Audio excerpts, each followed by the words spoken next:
So now let's take a look at the harmony. Now, the intro is an interesting harmonic thing that I've done. This is something I like to do. C major 7 chord alternating with a G flat major 7 chord. I think of these two chords as opposites, like they couldn't be more different from each other. They're a tritone away, which is also a nice pattern because the root goes up a tritone and then goes up another tritone. The tritone is halfway between the octaves, so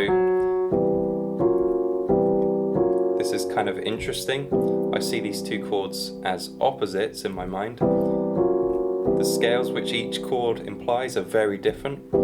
C major 7 chord implies C major scale, although I'll always play this as C Lydian scale, because in jazz I like to play the Lydian scale over major 7 chords,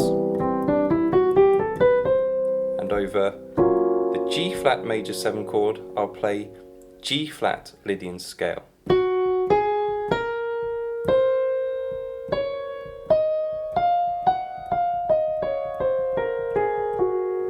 And I've sort of alternated between these two chords, and I have this descending pattern. So the first part is using notes from C Lydian scale. Then the chord changes and I switch to G flat Lydian scale. And then I switch back, change back to C Lydian scale. Switch again.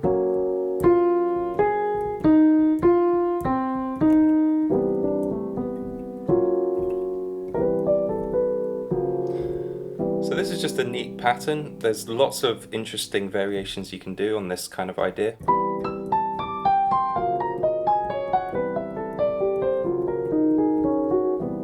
This is kind of a pattern of fourths.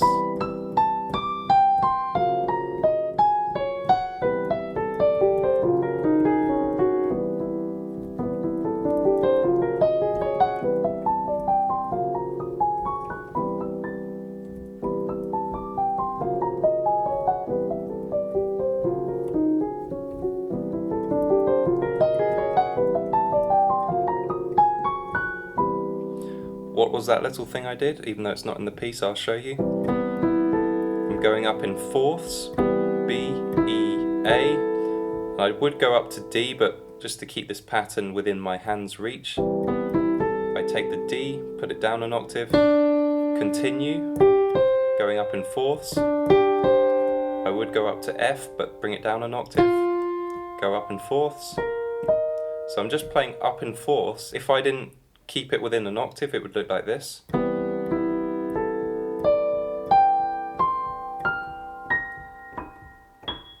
That's what I'm playing, but I'm containing it within an octave, which creates this pattern.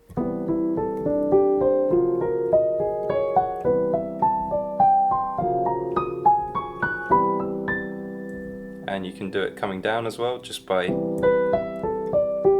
changing the groupings. So instead of going up to A, come down an octave, upper fourth to G, but bring it down an octave. So I'm just going up in fourths and rearranging how I group them.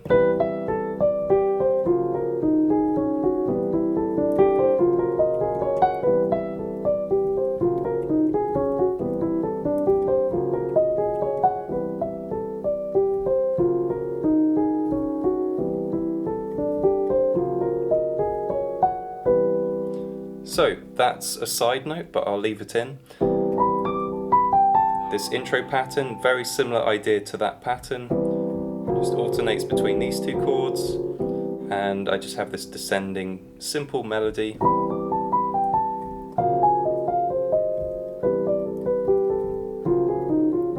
Which just shifts between these two opposite scales.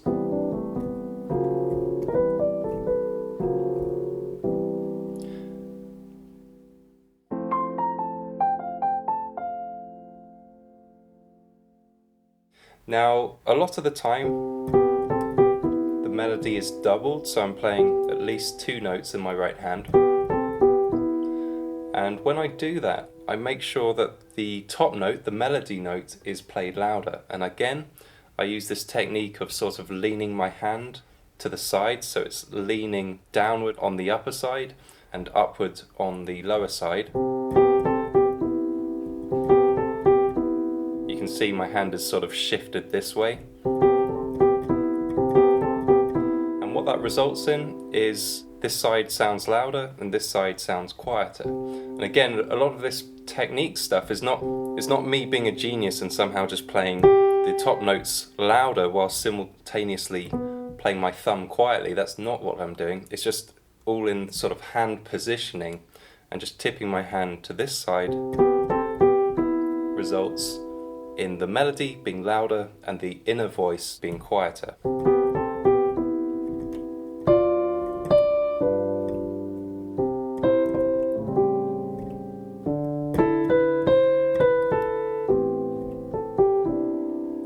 So that's particularly important when you get things like this. This voicing, if I played every note evenly, then the melody note wouldn't particularly stand out. But by shifting my hand to this side, the melody note, the G, comes out louder so the ear can hear the melody.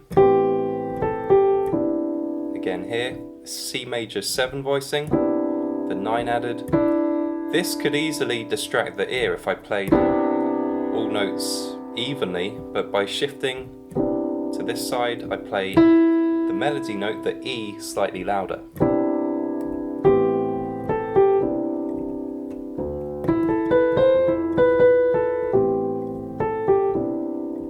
So that's another thing to focus on while you're playing this piece. When you have these chord voicings where the melody is played at the top note, try shifting the weight of your hand to the outside, to the top, so that you can play the melody note louder.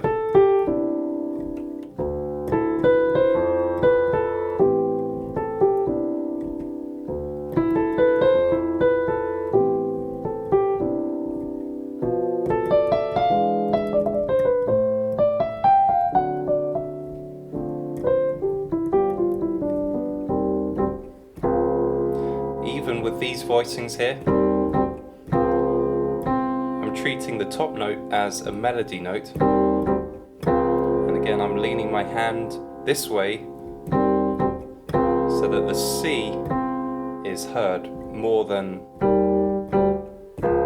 these chordal tones.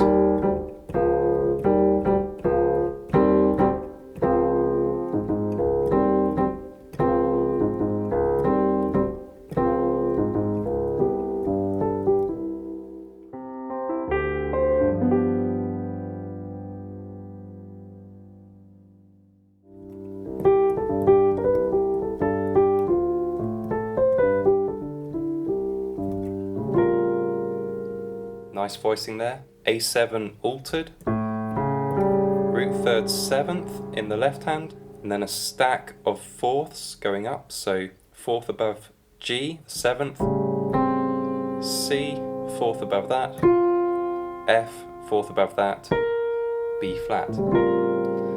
That's one of my favourite voicings for A7 altered. If you want to see it built from C, it looks like this. Root third 7th,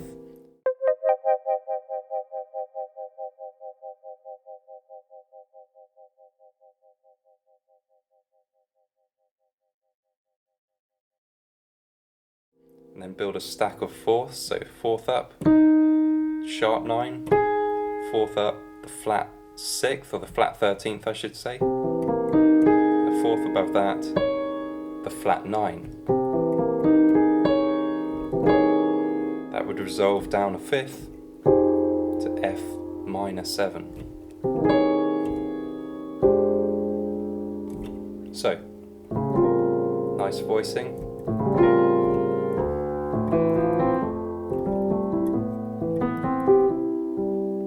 Just repeating the same arpeggiation pattern going up.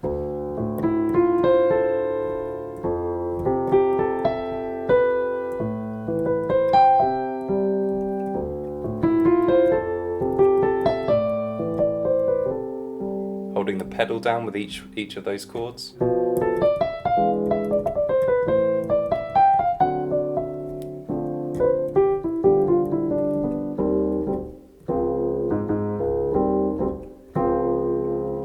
Now these three chords are just chords which I've come up with to extend the final resolution. So the ear is wanting to hear the chords resolve back to the one chord, C major 7. I could have just done this, but I like to have fun and extend that sort of resolution. Came up with these chords which I just put in between the final resolution. So E flat major 6, D7 sus4, and then D flat major 7. And you get louder with each one that you play.